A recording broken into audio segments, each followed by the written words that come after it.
Baik anak-anak, kita akan melanjutkan pada tema 6, subtema 1, muatan pelajaran PPKN, keberagaman ras dan ciri fisik suku yang ada di Indonesia.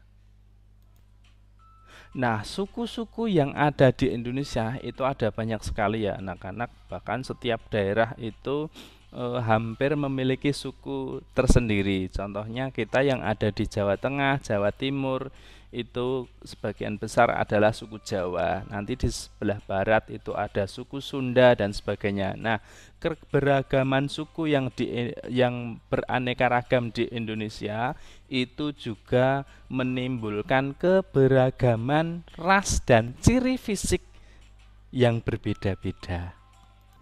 Nah, sekarang akan kita lihat keberagaman ciri fisik dari masing-masing suku di Indonesia itu apa saja. Keberagaman ciri fisik yang pertama adalah warna kulit anak-anak. Sebagian besar penduduk di Indonesia, suku yang ada di Indonesia itu memiliki ciri fisik kulit sawo matang seperti itu ya, tidak terlalu gelap, tidak terlalu putih seperti itu. Tetapi ada juga di suku-suku tertentu, kalau kita melihat sedikit ke timur, saudara-saudara kita yang berada di timur itu ada beberapa daerah dan suku yang memiliki warna kulit sedikit gelap. Ini adalah bagian dari keberagaman dan kekayaan suku yang ada di Indonesia. Yang kedua anak-anak adalah tinggi badan ya. Rata-rata sebagian besar di Indonesia itu memiliki tinggi badan antara 160 sampai 180. Jadi ada sebagian daerah yang memang tinggi ya, 175 sampai 190 seperti itu, tapi sangat jarang sekali. Kemudian ada juga yang memang tinggi badannya itu relatif antara 160 sampai 170. Jadi ini memang setiap daerah memiliki keberagaman tinggi badan yang berbeda-beda. Dan tinggi badan ini pun berkaitan dengan berat badan seperti itu ya.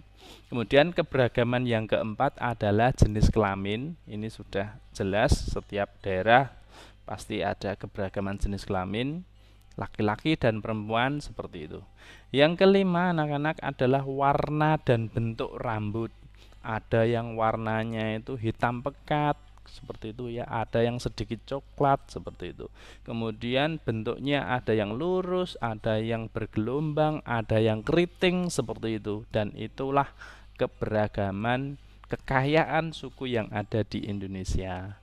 Yang berikutnya adalah bentuk mata. Bentuk mata ada yang datar, ada yang sedikit menjorok ke dalam, seperti itu.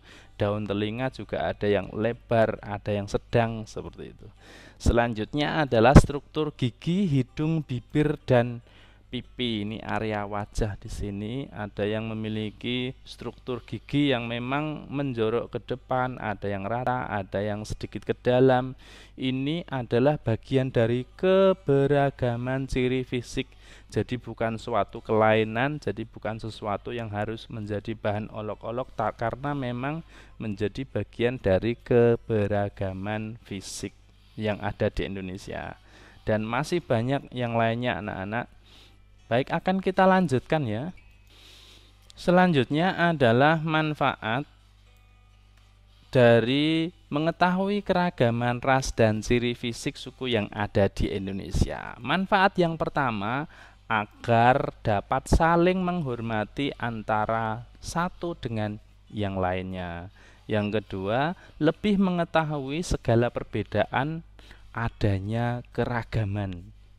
Yang ketiga, meningkatkan pengetahuan dan wawasan tentang keberagaman yang ada di Indonesia. Wawasannya meningkat. Yang keempat, meningkatkan jiwa toleransi. Seperti itu anak-anak. Dan yang kelima adalah dapat menumbuhkan rasa syukur atas adanya keberagaman. Ini adalah manfaat dari mengetahui keragaman ras dan ciri fisik. Kemudian berikutnya, manfaat mengetahui keragaman ras dan ciri fisik masyarakat di sekitar kita. Yang pertama, bisa menumbuhkan saling menghormati di masyarakat. kemudian menumbuhkan sikap toleransi di masyarakat, dapat menambah wawasan mengenai ras dan ciri fisik di Indonesia. Yang keempat, dapat menumbuhkan rasa syukur atas adanya keberagaman. Jadi memang terutama kita yang tinggal di Jogja itu banyak sekali ya suku-suku dari daerah lain yang masuk ke Indonesia karena memang dalam rangka entah itu bekerja atau belajar seperti itu, sehingga ada kemajemukan dari berbagai suku daerah lain itu yang ada di Jogja, dan ini menimbulkan keragaman ras dan ciri fisik masyarakat yang ada di Indonesia. Dan ini adalah manfaatnya kita itu mengetahui keragaman ras dan ciri fisik.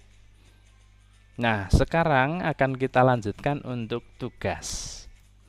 Tugas kali ini adalah silahkan nanti anak-anak salin ke dalam buku tugasnya masing-masing ya, dengan menjawab, menulis soal dan menjawabnya pertanyaan berikut ini ya. Ada 5 pertanyaan, silahkan anak-anak salin pertanyaannya dan dikerjakan di buku tugas hariannya masing-masing. Demikian anak-anak, tetap semangat belajar dari rumah. Pak Guru akhirnya, assalamualaikum warahmatullahi wabarakatuh.